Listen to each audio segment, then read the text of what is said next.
to our Acts Bible study again online. Today we are looking at Acts chapter 9. And here is Acts 9:32 through 43.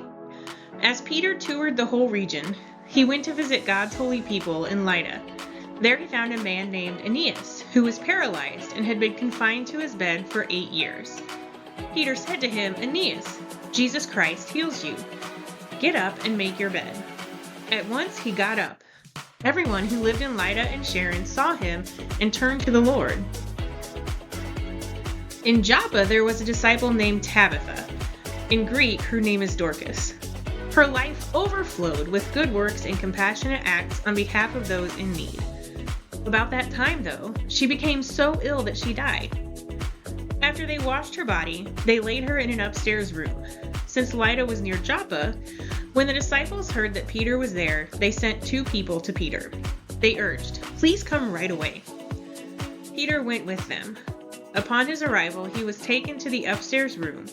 All the widows stood beside him, crying as they showed the tunics and other clothing Dorcas made when she was alive. Peter sent everyone out of the room, then knelt and prayed. He turned to the body and said, "Tabitha, get up." She opened her eyes and saw Peter and sat up. He gave her his hand and raised her up. Then he called God's holy people, including the widows, and presented her alive to them. The news spread throughout Joppa, and many put their faith in the Lord. Peter stayed for some time in Joppa with a certain tanner named Simon. So we were talking about the church being scattered after Stephen is martyred, and you might remember there was a bit of foreshadowing in chapter 7, at the end of chapter 7, beginning of chapter 8, that mentioned that Saul was there when Stephen was murdered, and he approved of the killing of Stephen. And as we come into chapter 9, now what you heard was actually the end of chapter 9. It has 2 really different stories in it, and the beginning is a story about the same Saul. And so chapter 9 begins after, Philip has had this experience with the Ethiopian man.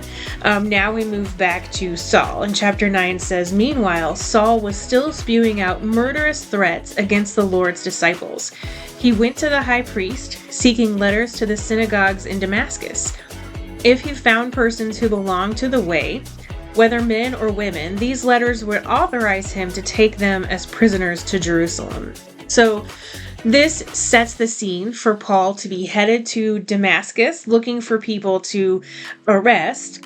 But on that trip is where he encounters Christ.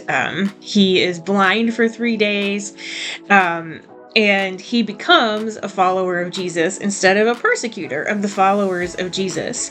So that is a really interesting story, and gives us some really useful background about Saul, who will become Paul, and about the power of the Holy Spirit and of Jesus, showing up still in the world as the church is growing. So I would recommend that you take some time over the next Thanksgiving break and take a look at the beginning of chapter 9. And then here at the end, once we have Saul kind of being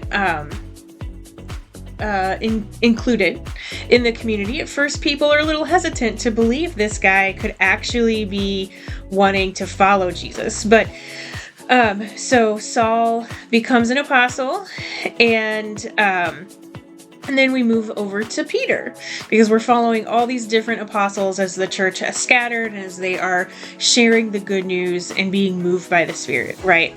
And so Peter toured the whole region. I like that phrase. As Peter toured the whole region, he went to visit God's holy people in Lydda. Right, and so we're getting more stories of healing, which we've come to expect. That seems to be one really particular power of these apostles. They are preachers and teachers, but they also are healers and have that ability to heal. And so we come to this disciple named Tabitha, or Dorcas.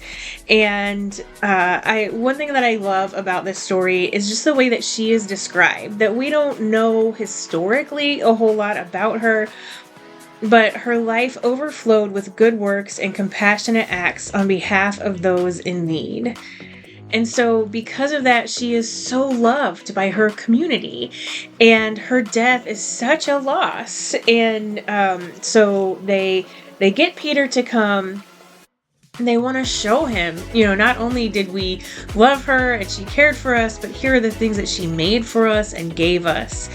And so, Peter doesn't share his emotional response, but Peter pretty quickly, it seems, decides that he is going to try to bring her back to life. Or maybe he doesn't decide to try. He knows that he has that power, and sends everyone out of the room, which is also an interesting sort of note that it's not going to be something that everyone sees and knows what happens.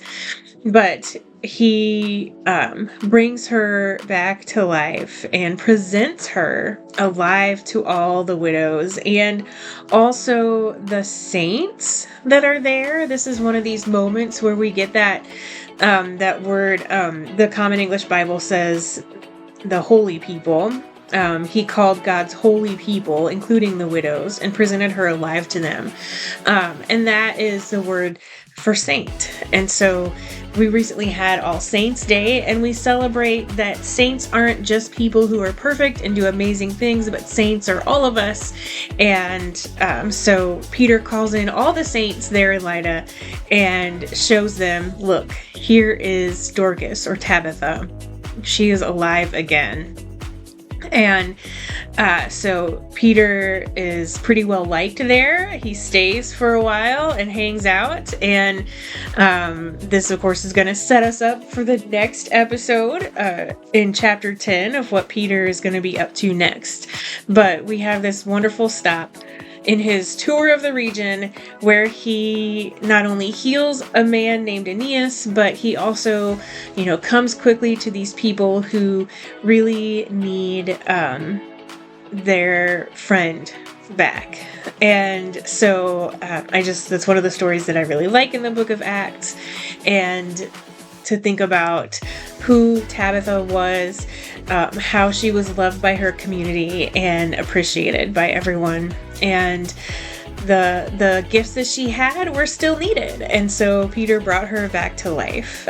So that's a story to be thankful for. And there's a lot to be thankful for in this next week. Next Friday, there will not be another episode of our Acts Bible study, but join us again on the first Friday in December, and we'll have something about Acts chapter 10. All right, have a wonderful Thanksgiving, and we'll see you again soon. Bye.